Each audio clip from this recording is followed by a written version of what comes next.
एक समय में हमारी दुनिया में डायनासोर का राज था।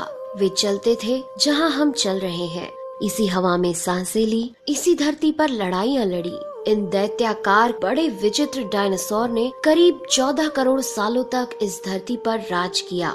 इन डायनासोर की कई हजार प्रजातियां थी। इनमें से कुछ शाकाहारी थे, कुछ मांसाहारी, तो कुछ डायनासोर बहुत ही शांत स्वभाव के थे। वहीं कुछ डायनासोर बहुत ही हिंसक और खतरनाक थे। ये उस समय के सबसे सफल जीव थे। लेकिन फिर अचानक ऐसा क्या हुआ? आखिर वह कौन सी घटना थी जिसने इनका नामो निशान ही मिटा दिया? इसे जानने के लिए हमें करोड़ों साल पीछे जाना होगा और डायनासोर्स के उस अंतिम दिन को करीब से देखना होगा।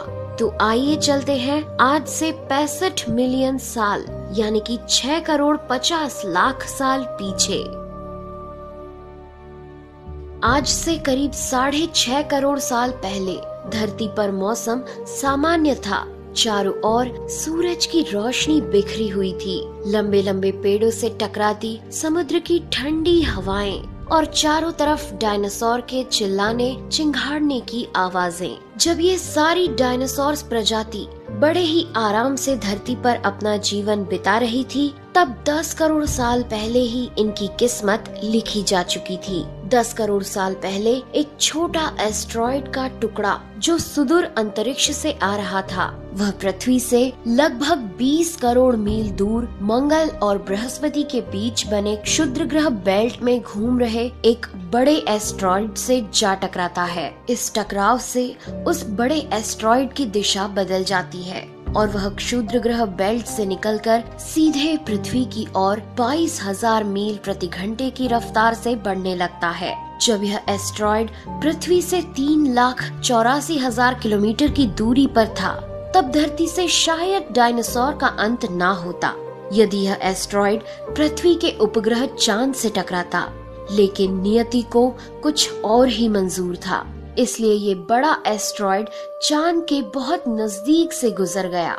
40 किलोमीटर के व्यास वाला 2 ट्रिलियन मेट्रिक टन का ये एस्ट्रॉइड प्रत्येक सेकंड के साथ साथ धरती के करीब बढ़ता जा रहा था। ये एस्ट्रॉइड जब पृथ्वी के वातावरण के संपर्क में आया तो इसकी रफ्तार एकाएक 70,000 किलोमीटर प्रति घंटा हो गई। पृथ्वी के वायुमंडल में घुसते ही घर्षण की वजह से ये एक भयानक आग के गोले में बदल गया। ये इतनी रफ्तार से धरती की ओर बढ़ रहा था कि सिर्फ 4 मिनट में इसने अटलांटिक ओशियन को पार कर लिया। इसकी चमक इतनी अधिक थी कि धरती पर टकराने से पहले ही हजारों जीव आग के इस दहकते गोले को देखकर पूरी तरह अंधे हो चुके थे।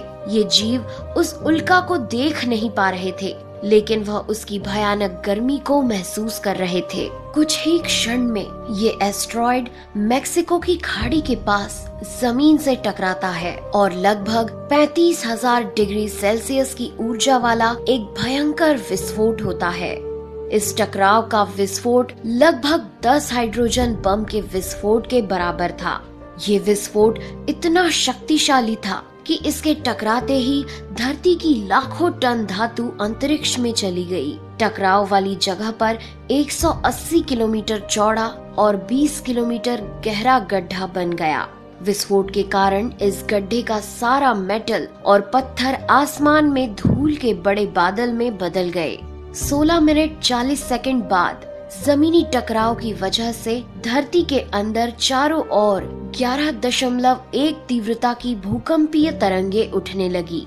इस वजह से समुद्र में विशालकाय लहरों का निर्माण हुआ और एक के बाद एक सुनामी की लहरें चारों तरफ बढ़ने लगी।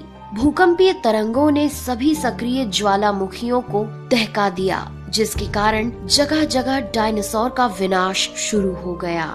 धरती के महाविनाश की प्रक्रिया आरंभ हो चुकी थी। इस भयानक विस्फोट में रेडिएशन की मात्रा इतनी बढ़ गई कि इसके 800 किलोमीटर के दायरे में आने वाले सभी जीव जलकर पूरी तरह राख के ढेर में बदल गए थे। इस महाविनाश में उड़ने वाले डायनासोर इन जमीनी खतरों से तो बच निकले, लेकिन ये तो महाप्रलय की बस शुरुआत मात्र थी। विस्फोट की वजह से जो लाखों टन मेटल, पत्थर और धूल अंतरिक्ष में गया था, वह ग्रेविटेशनल पुल के कारण ठीक 40 मिनट बाद आग के गोले के रूप में पूरी धरती पर बरसने लगे।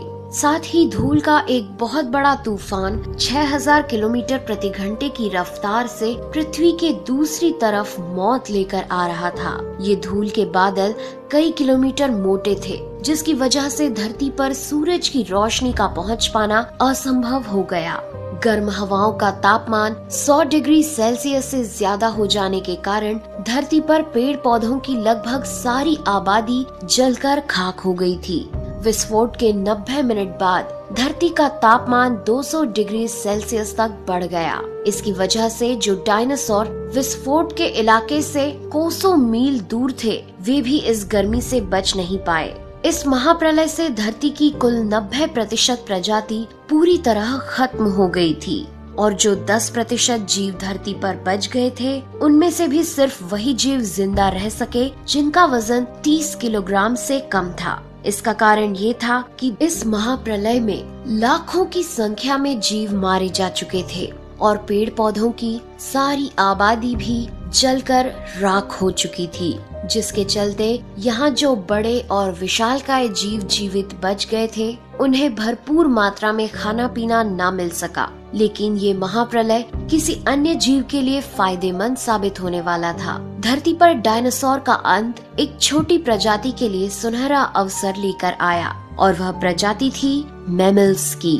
मैमल्स क्या थे, कैसे बच गए महाप्रलय से, डायनासोर के अंत के बाद इंसान कैसे और कहां से आए, ये जानेंगे हम अगले एपिसोड में। यदि आप चाहते हैं कि हम अगला वीडियो जल्द से जल्द बनाएं, तो इस वीडियो पर 2000 लाइक्स जरूर दीजिए और हमारे चैनल को सब्सक्राइब कर हमारा सपोर्ट जरूर करिए। यदि आप नए हैं तो इस चैनल पर हमारे बाकी वीडियो भी जरूर विजिट करें। साथ ही सब्सक्राइब कर नोटिफिकेशन बेल आइकन को भी जरूर दबाएं। मिलते हैं अगले एपिसोड में, तब तक के लिए नेहा आगरकर को दे इजाजत।